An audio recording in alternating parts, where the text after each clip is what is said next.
किसी भी इंसान के लिए ये तकलीफ की बात नहीं होती कि वो गरीब है। एक बार तो वो भूख को भी सह जाता है। उसे इस बात की बिल्कुल भी तकलीफ नहीं होती कि वो कितना पढ़ पाया, वो किस घर में पैदा हुआ।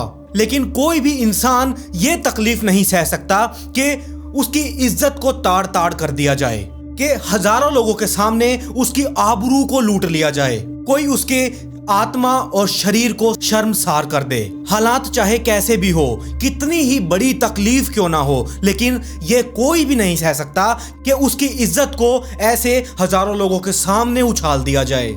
गरीब से गरीब आदमी भी कभी भी अपनी इज्जत के साथ समझौता नहीं कर सकता, मगर हजारों लोगों के सामने दो औरतों को उनके कपड़े उतारकर परेड कराई जाती है, उनकी इज्जत को ऐसे ताड़ ताड़ कर दिया जाता है, उनसे ज्यादती की जाती है, उनकी इज्जत को ताड़ ताड़ कर दिया जाता है। और जो हजारों लोगों की तादाद में भीड़ इकट्ठा हुई थी, उनके सामने हाथ जोड़ जोड़ कर वो भीख मांगती रहती हैं, लेकिन कोई भी उनकी बात नहीं सुनता। तो सच में इससे ज्यादा दुख और तकलीफ की बात आखिर क्या ही हो सकती है। एक देश और समाज के नाते हमारे लिए इससे शर्म की बात और हो ही नहीं सकती। मणिपुर से आई इस वीडियो से सच में दिल दहल उठा। इस वीडियो को देखकर पिछले 3 महीनों से लगातार सुनते आ रहे थे कि मणिपुर में ये हो रहा है, दंगे हो रहे हैं, घरों को जला दिया जा रहा है, मगर जो देश की मीडिया है, न्यूज चैनल्स हैं, वो तो पता नहीं कौन सा नशा फूंक कर बैठे हुए हैं। उन्हें सिर्फ एक ही चीज दिखाई दे रही है और वो है सीमा हैदर।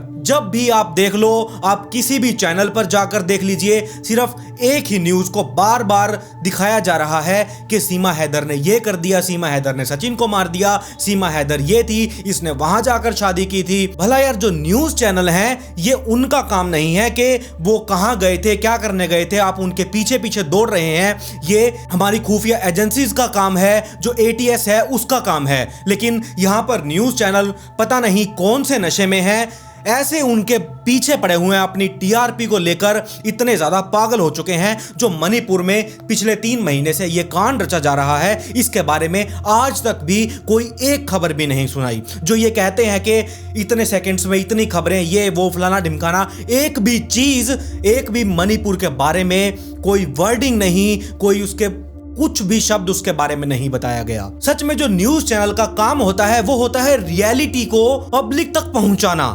और जो न्यूज चैनल्स कुछ करते भी हैं, लेकिन एक ही चीज के बार बार उसके पीछे पड़ जाना, ये कौन सी बात है। आप में से अधिकतर लोग जब भी फ्री टाइम आपके पास होता होगा तो आप हमेशा न्यूज चैनल खोलकर बैठ जाते होंगे। बिल्कुल बैठना भी चाहिए, वहां पर काम की चीजें भी बहुत मिलती हैं। लेकिन क्या आपको इस बारे में भी पता है, जो न्यूज चैनल होते हैं, वो जो आपको एक स्क्रीन पर खबरें सुनाते हैं, क्या वो रियलिटी भी होती है। न्यूज वाले चैनल्स अक्सर ऐसा करते हैं कि कोई छोटी सी, मैं यहां पर सच में किसी का भी नाम नहीं ले रहा, लेकिन जो एक न्यूज है वो अगर आप दिखा रहे हैं तो जो रियलिटी है आप वो तो बता ही रहे हैं, लेकिन साथ में उस चीज का इतना बड़ा इशू क्यों बना रहे हैं, ये चीज कभी किसी को समझ ही नहीं आती। लोगों को मजा आ रहा है, उनकी TRP बढ़ रही है, उनके चैनल्स पर साइड में एड्स चल रही हैं, उनका रेवेन्यू बन रहा है, यही सब कुछ चल रहा है। लेकिन जो रियलिटी है कि आपके देश में क्या चल रहा है, अगर आप वही नहीं दिखाएंगे तो आपके ये न्यूज चैनल किस काम के। न्यूज वालों के लिए ये एक बहुत ही शर्मनाक बात है कि हमारे ही देश में एक जगह पर इतना बड़ा कांड रचा गया और उन लोगों ने उस पर कुछ भी नहीं दिखाया। उन्हें जबकि इस बारे में कुछ पता है था भी या नहीं, ये भी हमें नहीं पता, बस वो एक ही चीज बार बार दिखाने पर ध्यान दे रहे थे। यहां तक कि ट्विटर, इंस्टाग्राम, फेसबुक, पता नहीं कौन कौन सी सोशल मीडिया साइट्स पर, कौन कौन सी एप्लीकेशंस पर एक ऐसी वीडियो वायरल हुई जिसमें बहुत ही ज्यादा घिनौना काम को अंजाम दे दिया गया था। लेकिन फिर भी उनके कान पर कोई भी जू नहीं रेंगी कि मणिपुर में ये सब भी कुछ हो रहा है या हो चुका है। पता नहीं कितने लोग वहां पर मर चुके हैं, लेकिन सच में इन्होंने तो अपनी सारी हदों को ही पार कर दिया। इन्हें इतनी भी शर्म नहीं आई कि हमारे ही देश में इतना बड़ा कांड रच दिया गया और यहां पर भी हमें कुछ ना कुछ दिखाना चाहिए ताकि लोगों को पता चले, कोई ना कोई मणिपुर के बारे में बात करेगा, कुछ ना कुछ तो हेल्प होगी। किसी भी चीज के जरिए मणिपुर के लिए कोई ना कोई तो हेल्प जरूर होगी। मगर जब 19 जुलाई के दिन एक वीडियो सामने आया तब पूरे देश को दहलाकर रख दिया था। हमें सोचने पर यह मजबूर कर दिया कि हमारे ही देश में, हमारे बीच में ही हमारे देश की महिलाओं के साथ इतना गंदा घिनौना काम कर दिया गया और हम कुछ भी नहीं कर पाए। आखिरकार कौन है इस वारदात का जिम्मेदार? इस वहशीपन के पीछे आखिरकार है कौन? आखिरकार क्यों सरकारें और पुलिस एकदम अपाहिज बनकर रह गई कि वो अपने देश की बहु बेटियों को नहीं बचा पाई? और जो हमारे देश का मीडिया है उसके बारे में तो क्या ही कहना।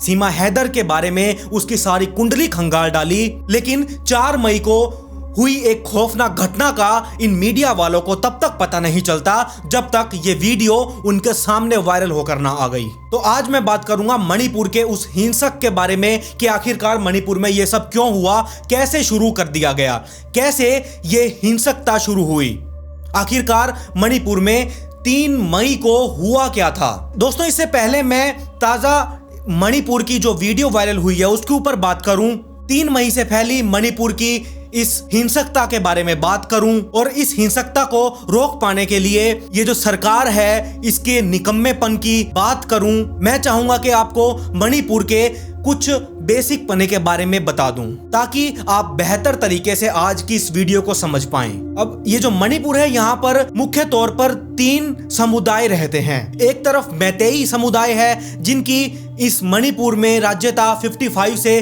60% के बीच में है, जिन्हें आजादी के बाद अनुसूचित जाति का दर्जा दिया गया। जो मैतेई समुदाय है वो मणिपुर के मुख्य फीसदी तौर पर मैदानी इलाके में रहते हैं, यानी कि ये जो मणिपुर का मैप है यहाँ पर जो इसके चारों तरफ बाउंड्री है ये तो सारा पहाड़ से इलाका ढका हुआ है, लेकिन जो इसके बीच में है, जो इसका बीच का एरिया है, यहाँ पर मैतेई लोगों का राज है। और इसी मणिपुर में दूसरी ओर इसी मणिपुर में कुकी और नागा समुदाय का राज है। जो ये बाउंड्री है चारों तरफ, बीच में तो मैतेई समुदाय रहते हैं और जो बाउंड्री है जहां पर पहाड़ी इलाका है सारा, वहां पर नागा और कुकी समुदाय रहा करता है। अब यहाँ पर जो कुकी समुदाय है वो ईसाई धर्म से आती हैं। ये लोग इस राज्य की आबादी का 20% हैं, लेकिन मणिपुर के 90% पहाड़ी इलाके में सिर्फ यही लोग रहते हैं। और ये जो मैतेई समुदाय है इनकी शिकायत यहाँ पर सिर्फ इतनी ही थी कि इन लोगों को उन पहाड़ी इलाकों में जमीन क्यों नहीं खरीदने दी जाती, जबकि पूरे राज्य में सबसे ज्यादा आबादी इन मैतेई की ही है। इनकी मांग सिर्फ इतनी ही थी कि इन लोगों को भी जनजाति का दर्जा दिया जाए और इन्हें पहाड़ों पर जमीन लेने की, जमीन खरीदने की इजाजत दी जाए। लेकिन जो वहां पर कुकी समुदाय और नागा समुदाय है, इन लोगों को यह बात बिल्कुल भी पसंद नहीं आई। इन्हें यह लगता था कि भाई जो मैतेई समुदाय है उनकी पॉपुलेशन भी हमारे से ज्यादा है, अगर ये लोग पहाड़ी इलाके में जमीनें खरीदने लग गए तो ये जो हमारा एरिया है इन सबको कवर कर लेंगे और ये पूरे मणिपुर में धीरे धीरे करके फैलने लग जाएंगे। और जब 19 अप्रैल को ये सारा मामला हाई कोर्ट में पहुंचा तो मणिपुर के ही हाई कोर्ट ने यह ऐलान कर दिया ये जो मैतेई समुदाय है इन लोगों को पहाड़ी इलाके में भी अपनी जमीन खरीदने का पूरा हक है। और इस चीज के लिए जो कुकी समुदाय था और नागा समुदाय था इन लोगों ने बहुत ही विरोध किया इस चीज का और हाई कोर्ट के इस आदेश को सुप्रीम कोर्ट में चुनौती भी दी गई। कुकी समुदाय का सुप्रीम कोर्ट में यह कहना था कि मैतेई समुदाय का पहले से ही नौकरियों में दबदबा है और पूरे राज्य के 60 में से 40% तो विधायक में भी मौजूद हैं। और अगर ऐसे में उन्हें पहाड़ों पर जमीन खरीदने का ऑर्डर दे दिया गया तो वो पहाड़ों पर अपनी सारी जमीन खरीद लेंगे और कुकी समाज हाशिए पर चला जाएगा। और इसी को देखकर 3 मई को एक रैली निकाली गई। रैली निकलते निकलते ये कब हिंसक में बदल गई कभी पता ही नहीं चला। कुकी लोगों ने मैतेई समाज पर हमला किया और इसको देखते देखते जो मैतेई समुदाय था उन लोगों ने भी कुकी समुदाय पर हमला करना शुरू कर दिया। चर्चों में आग लगी, 2000 से भी ज्यादा कुकी लोगों के घरों को निशाना बनाया गया। वहीं कुकी इलाकों में रहने वाले मैतेई लोगों पर भी हमले किए गए। लोगों को रातों रात अपने घर को छोड़कर जाना पड़ा। जो प्रेग्नेंट महिलाएं थी उन्हें भी उनके घर से जमा बेघर कर दिया गया। पिछले 80 दिनों से फैली इस हिंसा में करीब से करीब 150 से भी ज्यादा लोगों की मौत हो चुकी है। और अब यहाँ पर एक दिन आया 3 मई 2023 का और इस दिन एक फोटो वायरल की गई। मणिपुर के सदस्यों में जिनके पास में मोबाइल फोन था उन सभी लोगों के मोबाइल फोन पर एक फोटो वायरल की गई और उस फोटो में एक डेड बॉडी थी जिसको पॉली बैग में बहुत ही बुरे तरीके से लपेटा गया था और उस मैसेज में ये लिखा हुआ था कि मैतेई समुदाय की एक लड़की की कुकी और नागा समुदाय के लोगों ने बहुत गंदे तरीके से मार डाला था और उसके बाद उन लोगों ने उसे मार कर एक पॉलीथीन में लपेट कर डंप कर दिया था। और जब ये न्यूज मैतेई समुदाय के लोगों ने देखी, जो कि मणिपुर में 50 से 60% लोग बसे हुए हैं, उन 50 से 60% लोगों के पास जब ये न्यूज पहुंची तब वो सच में बहुत ही ज्यादा आग बबूले हो गए थे। लेकिन जो मैतेई समुदाय के लोग थे उन लोगों ने बिल्कुल भी ये जानने पहचानने की कोशिश नहीं की कि ये जो फोटो आप लोग देख रहे हैं और नीचे जो सारा कुछ लिखा हुआ है क्या ये सच भी है कि नहीं, पहले इसकी जांच पड़ताल तो कर लो कि ये आखिर है क्या। और यहीं से बदले की भावना इतनी ज्यादा भड़क चुकी थी कि सच में कितने बड़े कांड को अंजाम दे दिया गया। सच में उसे बताना भी समझ नहीं आता कि कैसे उस चीज को बताया जाए। और जब उस फोटो को सर्च किया मैंने, जब उसे देखा कि आखिरकार फोटो कहाँ की है, इसके बारे में क्या और डिटेल्स है, तब वहां पर जाकर पता चला कि आखिरकार ये जो फोटो मैतेई समुदाय के लोगों की एक लड़की की बताई जा रही है, ये तो वो रियलिटी में है ही नहीं। ये तो 1 साल पहले एक दिल्ली का कांड है। एक दिल्ली की लड़की को मारकर पॉलीथीन में पैक करके डंप कर दिया गया था। ये एक ऑनर किलिंग का मामला था। असल में ये मणिपुर का कोई भी मामला नहीं था। आखिरकार ये एक फेक न्यूज थी जिसके कारण इतना बड़ा कांड रच दिया गया। कुकी और नागा समुदाय के लोगों पर इतना अत्याचार कर दिया गया। वो वहां की जो महिलाएं थी उनके साथ इतना गंदा, इतना दुष्कर्म किया गया, जिसके बारे में आज पूरा इंडिया बहुत ही ज्यादा शर्मसार हो चुका है। अब यहाँ पर कुछ ऐसी आग भड़की कि 4 मई 2023 के दिन वहां पर मैतेई समुदाय के लोगों की एक मीटिंग हुई। उन लोगों ने कहा कि ये देखो एक फोटो आई है, उसमें साफ साफ लिखा हुआ है कि ये मैतेई समुदाय की एक लड़की के साथ कुकी और नागा समुदाय के लोगों ने ये सब किया है। ये सब बिल्कुल बर्दाश्त से बाहर है। हमें भी हमारी समुदाय की लड़की के साथ जो ये कुछ हुआ है इसका बदला लेना चाहिए। तो ये जो मैतेई समुदाय के लोग थे ये पहुंच गए कुकी समुदाय के जगह पर। वहां पर ये लोग गए। ये जो इनका भीड़ भड़ाका था, कम से कम 800 से 1000 लोगों की तादाद में ये लोग वहां पर पहुंच गए। वहां पर जाकर लोगों के घरों को जला दिया गया, दुकानों को जला दिया गया, गाड़ियों तक को जला दिया गया। इतना भयानक कांड रच दिया गया। लोगों के घरों में जा जाकर उन लोगों को मारने पर उतर आए। जब उन लोगों ने देखा कि मैतेई समुदाय के लोग इतने भड़क चुके हैं, पता नहीं किस बात पर, तो उन लोगों ने सिर्फ अपने आप को सुरक्षित करने का सोचा। वो लोग अपने अपने घरों में घुस गए, गेट को बंद कर लिया। लेकिन जो मैतेई समुदाय के यहाँ पर लोग थे वो घरों में घुस घुस कर भी उन लोगों को लगातार पीट रहे थे, मार रहे थे। ये सब कुछ वहां पर चल रहा था। लेकिन अचानक फिर मैतेई समुदाय के लोग एक ऐसे घर में घुस गए जहां पर उस मकान का एक मालिक और उसकी पत्नी, मालिक की उम्र करीबन 56 साल के आसपास की थी और जो उसकी पत्नी थी उसकी उम्र करीब 50 साल के आसपास की थी और उनका एक यहाँ पर लड़का भी था। और वहां पर साथ में 3 महिलाएं और थी जिसकी उम्र करीबन 40 के आसपास थी और जो एक थी उनमें से एक की 20 की उम्र थी। तो यहाँ पर टोटल 5 लोग थे। जब उन लोगों को लगा कि अब हमारी जान को खतरा है, ये लोग मैतेई के लोग हमारे घर में घुस आए हैं, तो उन लोगों ने वहां से भागना शुरू किया। भागते भागते वो एक जंगल के एरिया में चले गए और जंगल के एरिया में जब वो मैतेई के लोगों से भाग रहे थे तब वहां पर उनके सामने कुछ पुलिस वाले आकर खड़े हो गए। तब उन्हें राहत की सांस मिली कि हाँ, अब शायद हम सेफ हैं, क्योंकि अब हमारे सामने पुलिस फोर्स खड़ी हुई है, मैतेई के लोग हमें कुछ भी नहीं कर पाएंगे। लेकिन वहां पे कुछ एकदम भयानक सीन हो गया, मुझे बताते हुए भी शर्म आ रही है। अब वहां पर कुछ सीन ऐसा हुआ कि वो जो परिवार के 5 लोग थे, यानी कि 3 महिलाएं और 2 पुरुष, उन पुरुषों के सामने ही उन महिलाओं के ऊपर अत्याचार किया जाने लगा। पुलिस वालों को भी मैतेई के लोगों की भीड़ ने एकदम साइड कर दिया। अब पता नहीं साइड कर दिया कि पुलिस वाले भी उन लोगों के साथ मिल गए। समझ ही नहीं आया कि आखिर यहाँ पर हुआ क्या। इतनी पुलिस होने के बावजूद भी उन लोगों, मैतेई के लोगों को पुलिस वाले रोक नहीं पाए। उन महिलाओं के ऊपर लगातार अत्याचार होता रहा और वो जो बेचारे 2 पुरुष थे उनके पास देखने के अलावा कोई और चारा नहीं था, तो इसीलिए वो सिर्फ देखते रह गए।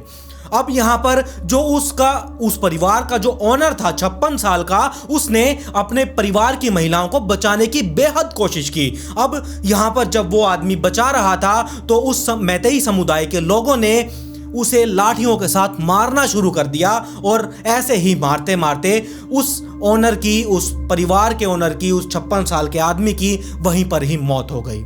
अब उन महिलाओं के सामने ही उनके मुखिया को, उनके परिवार के मुखिया को यहाँ पर मार दिया गया था और वो महिलाएं और वो जो एक लड़का था बेचारा, वो कुछ भी नहीं कर पाए। अब यहाँ पर मैतेई के जो समुदाय के लोग थे, जो हजारों की तादाद में बताए जा रहे थे, उन लोगों ने ये सोचा कि अब हमारी बहादुरी का टाइम आ चुका है, अब हमें यहाँ पर बहादुरी दिखानी चाहिए। और उन लोगों ने बहादुरी कुछ ऐसी दिखाई, जो वहां पर 3 महिलाएं थी, उन तीनों महिलाओं के कपड़ों को उतारना शुरू कर दिया, फाड़ना शुरू कर दिया। अब यहाँ पर वो बेचारी महिलाएं क्या करती, इतने हजारों में लोग थे, उन लोगों ने कहा कि या तो तुम अपने कपड़े खुद उतार दो या फिर हम अपने तरीके से कपड़े उतारेंगे। तो वहां पर बेचारी महिलाएं क्या करती, वो जान बचाती या क्या करती, उन्होंने अपनी जान को बचाने के चक्कर में अपने सारे कपड़े उतार दिए और वहां पर उन लोगों ने उन महिलाओं से परेड कराना शुरू कर दिया, उनको मोलेस्ट करना शुरू कर दिया। जी हाँ, 1000 की तादाद में 800,000 लोग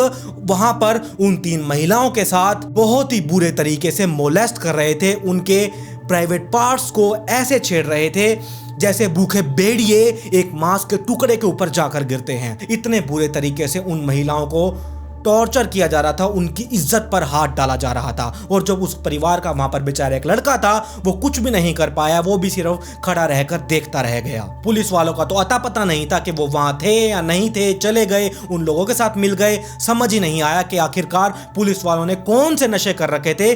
सच में लानत थी ऐसी पुलिस वालों के ऊपर जिन्होंने इस देश की महिलाओं के ऊपर ऐसा अत्याचार होने दिया। मेरे ख्याल से एक महिला के लिए उसकी आबरू से बढ़कर कुछ भी नहीं होता। वो भूखे पेट रह लेगा, गरीब परिवार में रह लेगा, घर ना हो तो भी वो कैसे ना कैसे जी लेगा, लेकिन जब उसकी इज्जत के ऊपर बात आ जाती है तो सच में इस दुनिया में उसका रहना ही बहुत ही ज्यादा मुश्किल हो जाता है। सच में वो बेशक जिंदा हो लेकिन अंदर से वो महिला मर जाती है। यहाँ पर उन महिलाओं से, नग्न महिलाओं से परेड कराई जा रही थी, उन्हें पूरे गांव में घुमाया जा रहा था। और जब वो उस परिवार का जो एक लड़का था, उसके बर्दाश्त से बिल्कुल बाहर हो चुकी थी, चाहे कुछ भी हो जाए मुझे इन्हें बचाना है। जैसे ही वो उन्हें बचाने के लिए दौड़ा और जो वहां पर मैतेई के लोग थे वो इस बात को भड़काने के लिए उन महिलाओं के ऊपर टूट पड़े, खास तौर से उस लड़की के ऊपर जो सिर्फ अभी 20 साल की थी, उसके ऊपर टूट पड़े। यहाँ पर लड़का भी उन्हें बचाने की पूरी कोशिश कर रहा था, लेकिन आखिरकार